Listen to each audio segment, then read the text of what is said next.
Hi, everyone. Thanks for joining me on this February 17th day. Happy Valentine's Day week.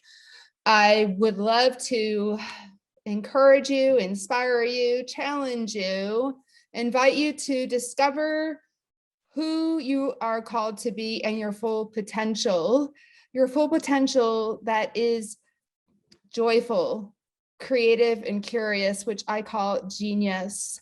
Instead of just doing our same thing over and over again to be excellent, to achieve, which most of us are in that mode most of our lives, most of our days, most of our moments. I would love for you to take a moment right here, right now.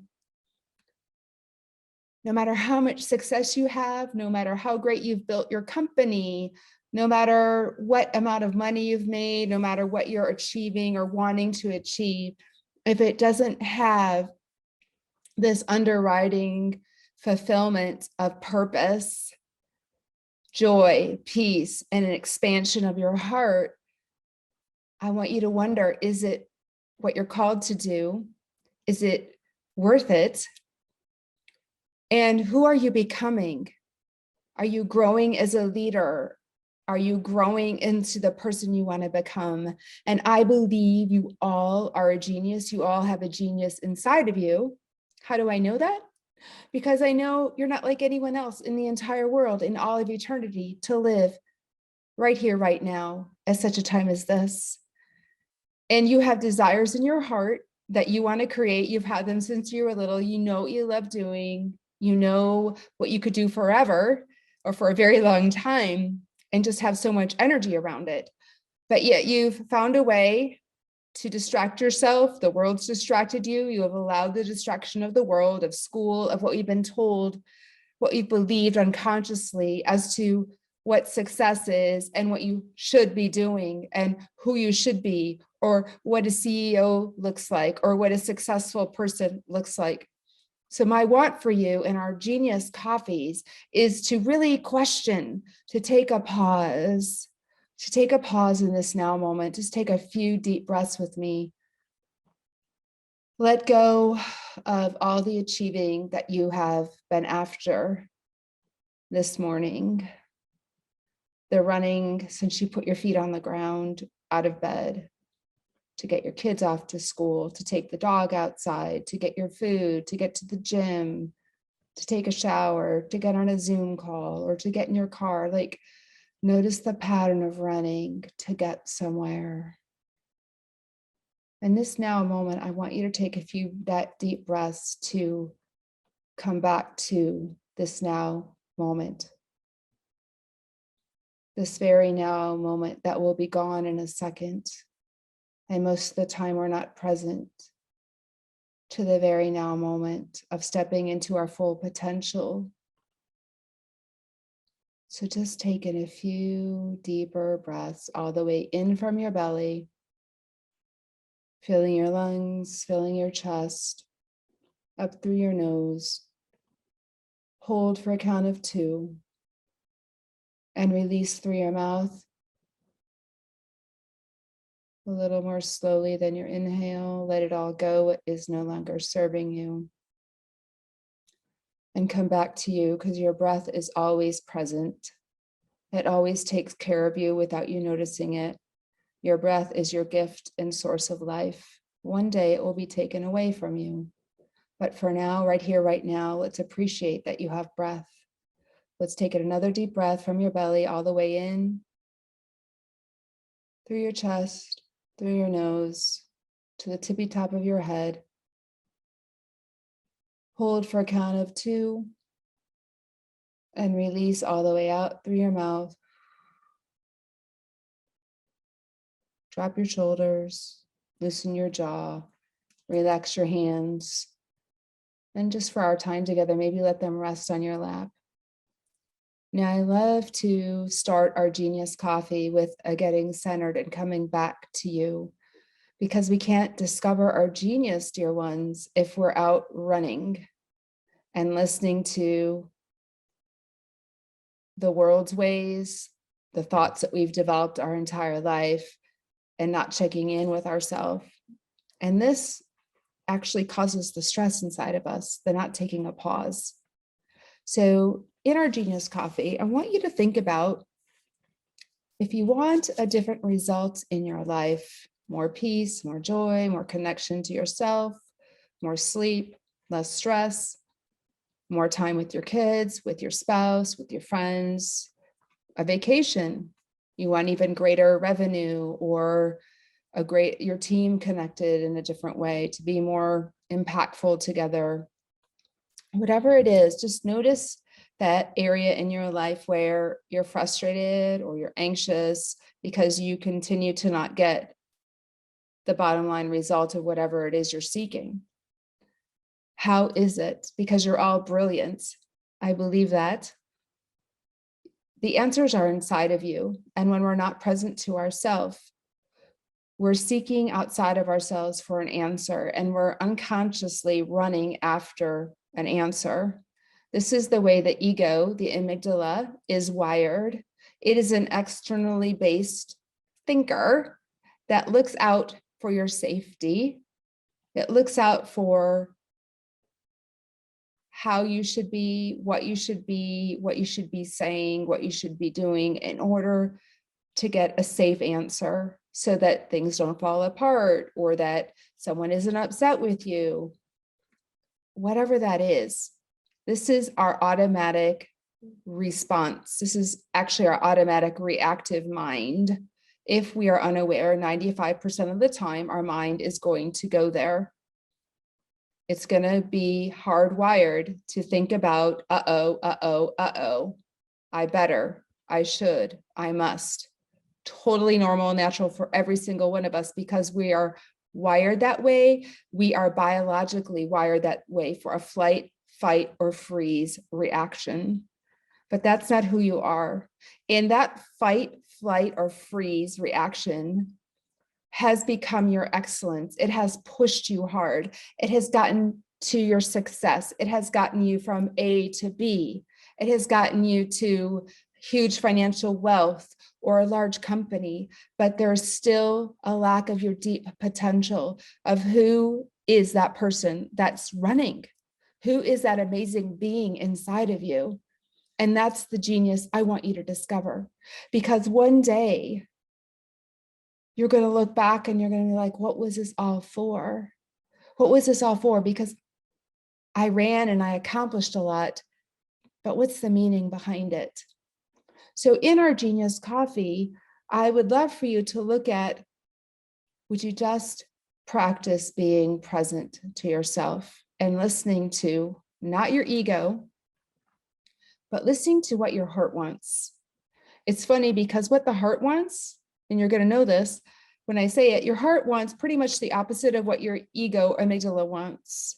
Your ego wants to be safe, and your heart wants to expand. Your heart wants joy. Your heart wants peace. Well, it's in dissonance. It is not connecting, and it creates this friction inside. The work is to notice, if I'm getting a result I don't want, how did I create that? We are so wired to look at our results, and that's all we focus on, but we never look at, how did I get this result? Can I really question, how did I get this result, and how is it my teacher, instead of blaming or shaming myself or blaming or shaming someone else, right? That's again the ego, normal.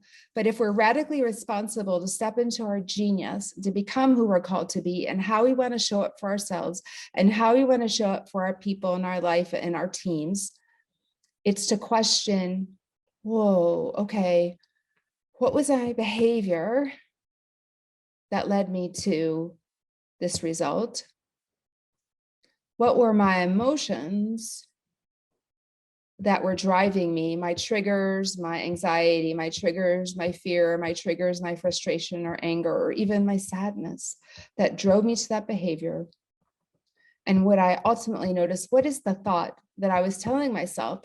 What is my unconscious belief that led me to my feelings, that led me to my behaviors, that led me to my results? I know Einstein has this beautiful quote, and I'm going to botch it. It's, we can't create a different result if we keep thinking the same way. Thinking the same way is going to lead to the same feeling, the same behavior, and the same result. So if you do not have fulfillment inside of you, I want you to listen to you. And where in your heart are you not listening to yourself? Where are you not trusting yourself? And would you be willing to take a little leap into the unknown of trusting your heart, of trusting an expansion of your heart, instead of just trying to figure it out in your brain, because your brain is going to be like, uh-oh, and what if, and then what? When we want to try something new, there's going to be friction, right? Growth requires discomfort, friction, fear.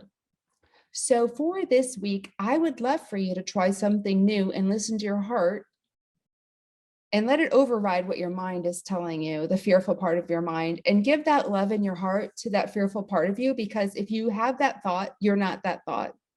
It's a pattern that you developed since you were young as to how to be successful, how to be cared for, loved, accepted by your family, your teachers, your boss, whoever it is. It's a pattern. So if you can see the thought and you could feel the feelings, it's the pattern of you, but it is not you. So give that one in you that developed this pattern that brought you so much success some extra love, and say, I'm going to go for it. Just today, I'm going to step with my heart and listen to what my heart wants. I'm going to expand and tell my ego that I am able to do this. Because when we take a step into something new, it shows the ego, it gives it some safety that you are able to create what you want and you're still safe. In fact, you're even safer, and you don't even have to live by the ego anymore, guys. This is the practice. Can I not even live by the ego? And this is a huge leap.